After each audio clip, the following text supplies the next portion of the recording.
always been told that awakening was the end of the journey, that once you saw through the illusion, you were free. But what if that very freedom is the final snare? What if the moment you believe you've escaped the false world is the moment it tightens its grip? For centuries, mystics have whispered that the false creator, the Demiurge, doesn't just rule through darkness, but through imitation. He doesn't only trap the blind, he traps those who think they can see, the ones who believe they've awakened.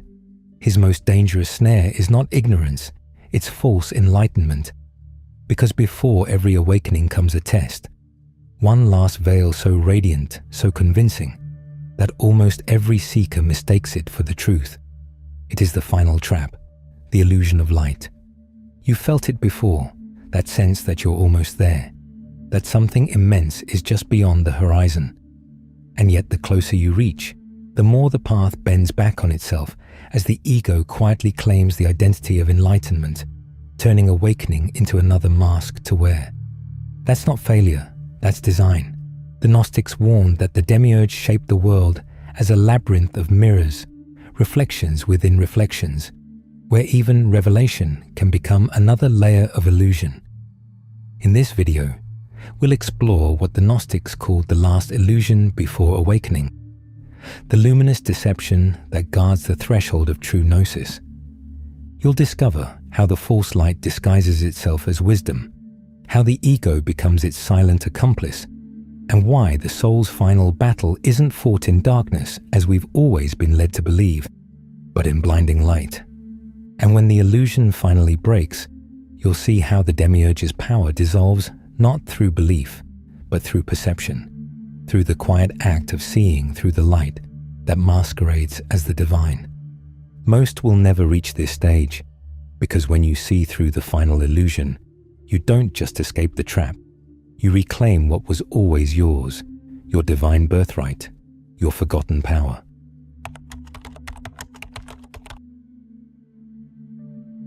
Long before the word Gnosticism ever existed, ancient mystics across Egypt, Greece, and Mesopotamia spoke of a being who believed himself to be God.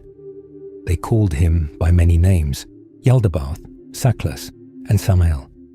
But in every version, his story was the same.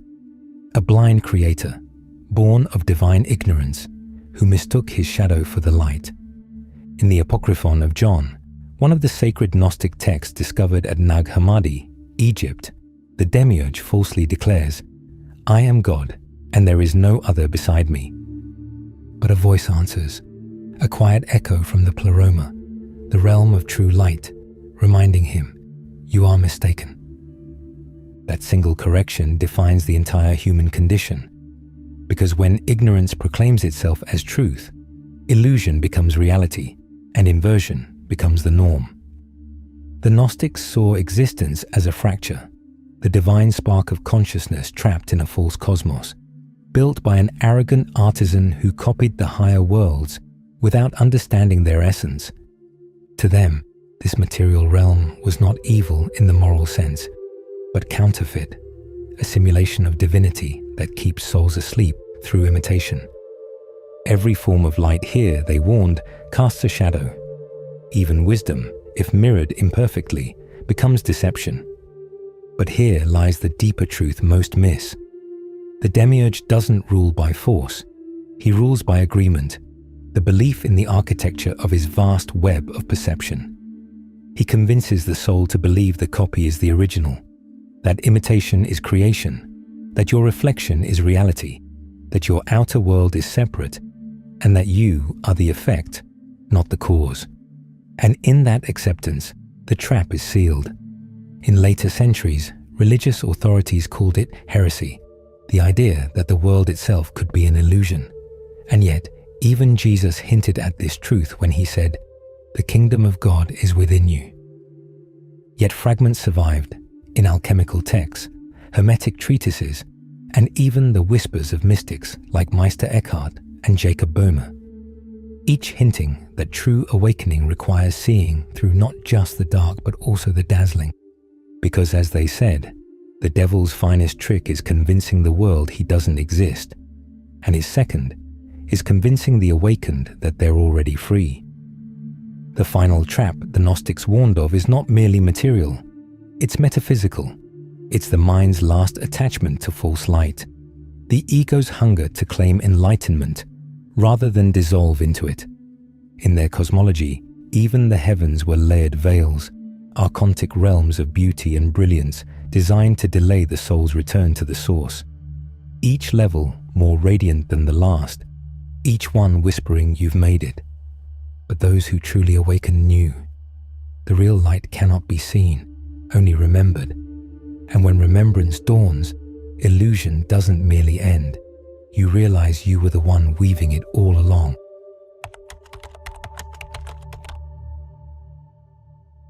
The Demiurge doesn't create darkness to keep you trapped. He creates imitation light, because no one willingly kneels before shadow, but they'll worship what looks like truth. Every illusion he builds is made of reflections. Reflections of love, of wisdom, of peace, but never the true essence itself. Think of a mirror. It shows you form, movement, brilliance, yet contains nothing. That is how this false world functions, radiant yet hollow. And the more it glitters, the more it distracts from what's real. But his real trick, the final illusion, is subtler than any heaven or creed. It is the illusion of awakening itself, the feeling that you've arrived, that you now stand above those still lost in the dream. This is how the false light feeds the ego.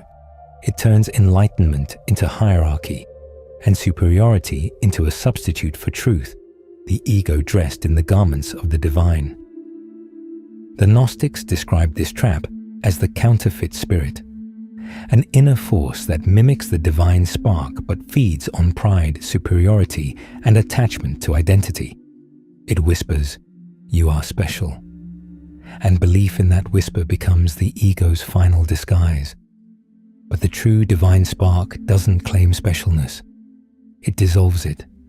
This is how the Demiurge hides in the psyche, not as a tyrant, but as self-importance, as the subtle need to be right, to be seen, to be chosen.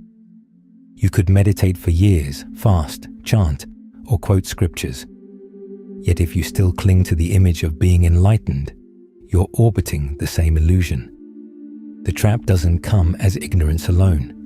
It can also appear as spiritual bypassing, where the ego clings to love and light while avoiding the shadow. But here's the deeper paradox. You can't escape illusion by fighting it, because resistance feeds it. The illusion itself thrives on polarity, good versus evil, light versus dark, even the awakened and the asleep. Each opposition generates energy. Each conviction strengthens the grid. The moment you define yourself against illusion, you remain part of it. So the Gnostics did something radical. They stopped resisting and stepped outside the illusion entirely, observing every flicker of false light until its spell broke. They called this Gnosis, not belief, not knowledge, but direct seeing. Seeing without the filter of the egoic mind's judgment. And when you see clearly, the false light loses its power, because the Demiurge cannot imitate what has no image. He can only reflect, not emanate. He can only echo, not be. This is why awakening often feels like loss, because what's dying is everything bound to the false light, the masks, the comfort, the shimmering illusions. The paradox is that the final trap isn't dark at all, it's beautiful. And that beauty is what tricks so many souls. But beneath that beauty lies something constant, a stillness that cannot be copied. The Gnostics said the true light has no opposite, no shadow, no reflection. It is not seen, it sees. And when that awareness awakens within you, even the illusion of awakening dissolves. You begin to see that awakening was never something to reach. It was what was watching all along.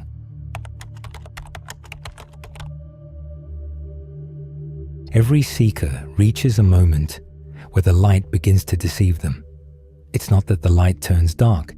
It's that illusion begins to imitate transcendence.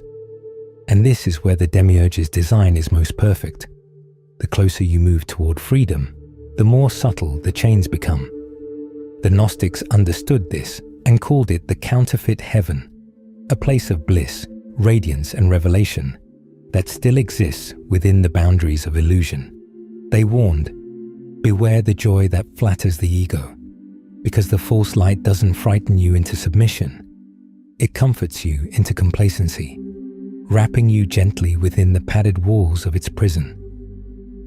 Think of all the ways this shows up: the feeling of superiority over those still asleep, the obsession with being seen as spiritual, the endless pursuit of validation from external sources as proof that you are enlightened. Each of these is bait in the same trap, a glittering cage made of meaning. The Demiurge feeds on fixation. He doesn't mind whether you chase wealth or enlightenment, as long as you keep seeking instead of seeing, looking outward instead of inward. He knows that the seeker who never stops searching will never truly arrive, because arrival requires silence and presence. The final trap is this endless motion, this subtle addiction to the next realization, the next ascension, the next transmission of divine truth, and every next keeps you here, spinning inside the luminous labyrinth. It's not ignorance anymore, it's intoxication. The Gnostic said the Demiurge builds his throne inside the mind that seeks control. That's where false light takes hold, when the ego wants to possess the divine, to understand the infinite, to hold it as a concept. But true awakening cannot be possessed. It can only be embodied. You can't capture truth in language any more than you can catch the wind in a jar. And yet, the Demiurge tempts you to try. Through philosophies, doctrines, scriptures, and even sacred texts. Because once you believe enlightenment is something to grasp, he's already won. This is why the greatest teachers spoke in paradox. Jesus, in the Gospel of Thomas, says, "If you bring forth what is within you, what you bring forth will save you. If you do not bring forth what is within you, what you do not bring forth will destroy you." He wasn't describing a moral judgment. He was revealing the architecture of illusion. The power that liberates you is the same power that traps you when misused. That's the genius of the Demiurge's final design. He doesn't hide the truth. He duplicates it and inverts it. He gives you half of heaven, enough to keep you chasing, enough to make you believe you found it. And just as you reach the threshold of silence, he offers you another revelation, another cosmic secret, another role to play. But Gnosis isn't about playing roles. It's about seeing through every one of them, even the holy ones. At the edge of awakening, the final illusion often appears as light so radiant it blinds you. You think it's God, you think it's peace, but the true light doesn't dazzle. It disappears. It strips away everything that can be seen until only awareness remains. That's when the Demiurge loses his grip, not because you fought him, but because there's nothing left in you for him to reflect. No belief to twist, no identity to hold, no illusion to mimic. The final illusion collapses not through conquest, but through clarity. When the silent witness within awakens, deception has nowhere to hide. The mirrors break, and all that remains is the one who sees, the real you.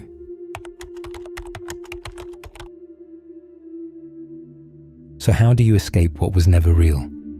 How do you step beyond the final illusion when even stepping implies distance, and distance itself is part of the dream?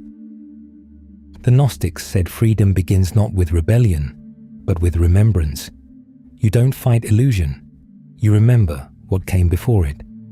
You remember the silence underneath every thought, the still awareness that watches your fears, your hopes, your beliefs, and remains untouched. You don't need to destroy the Demiurge's world. You only need to stop feeding it with its only lifeblood, your attention.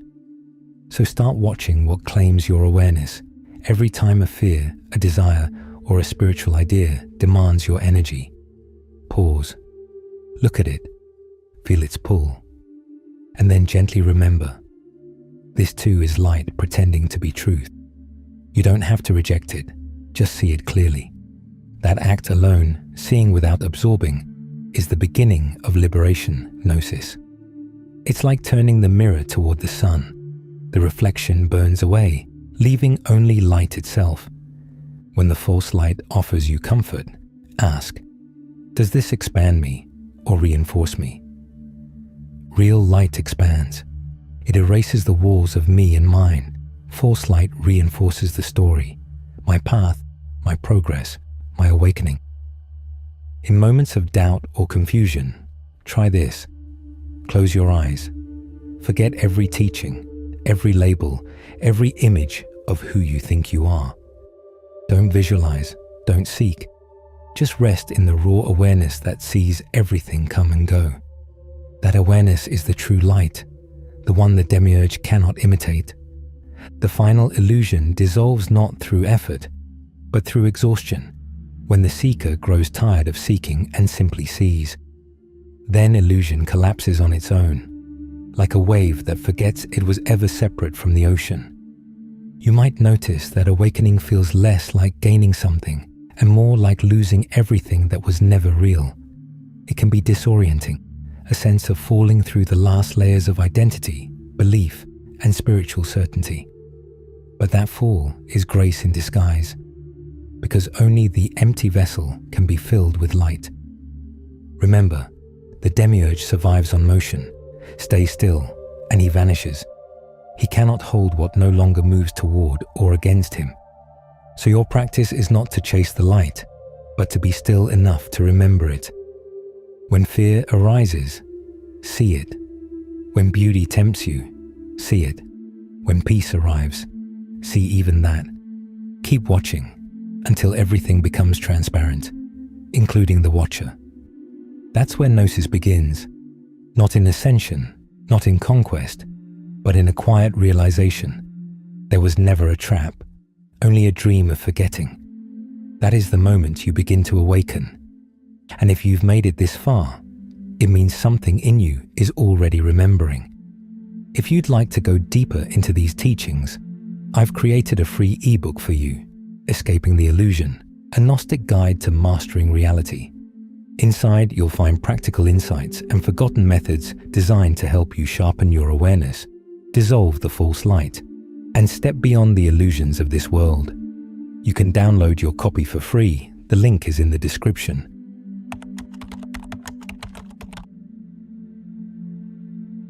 The Gnostics knew that the path to awakening was not an escape from illusion, but a passage through it.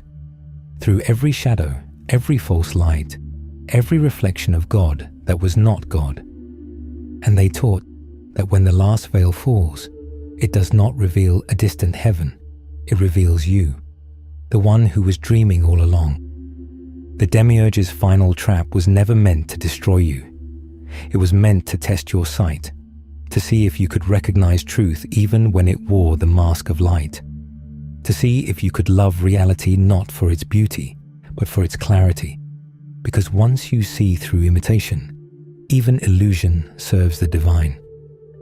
You don't conquer the Demiurge by rejecting the world. You transcend him by seeing the world as it truly is. Transient, shimmering, a play of mirrors that cannot touch what is real. And what is real has no opposite. It cannot be taken, trapped, or copied. That is the secret the ancient Gnostics guarded, and the one you are always destined to remember. The true light has no form, no reflection, no need to prove itself. It simply is. So as you move through this world of reflections, let awareness be your guide. When false light beckons, see it. When truth burns away the last illusion, let it. And remember, every time you choose clarity over comfort, presence over distraction, the Demiurge loses a little more ground. For in those quiet moments of seeing, the illusion begins to unravel from within. The false heavens dim, and what remains is simple, the silent knowing that cannot be taken, traded, or taught. Each act of awareness is a crack in the great mirror, through which the real light begins to pour. If this message reached you, it's because you were meant to hear it. You're not at the beginning of awakening, you're standing at its threshold. Take a breath, look around. The mirrors are breaking, and what's left behind is what was always free. If these words spoke to something deep within you, share what you remembered in the comments. What illusion have you begun to see through lately? And if this exploration helped you glimpse the truth behind the false light, remember to like this video and subscribe to the Gnostic Eye. Each week, we help you remember what was hidden, the fragments of light scattered through the illusion, and together, we gather those fragments piece by piece until the pattern of truth begins to reappear. Because awakening isn't a destination. It's a continual act of remembering who you've always been. The deeper you remember, the quieter everything becomes. You start to see that nothing new is gained. Only what is false falls away. And in that stillness, what remains is not the seeker, but the source itself, watching through your eyes. That's who you really are.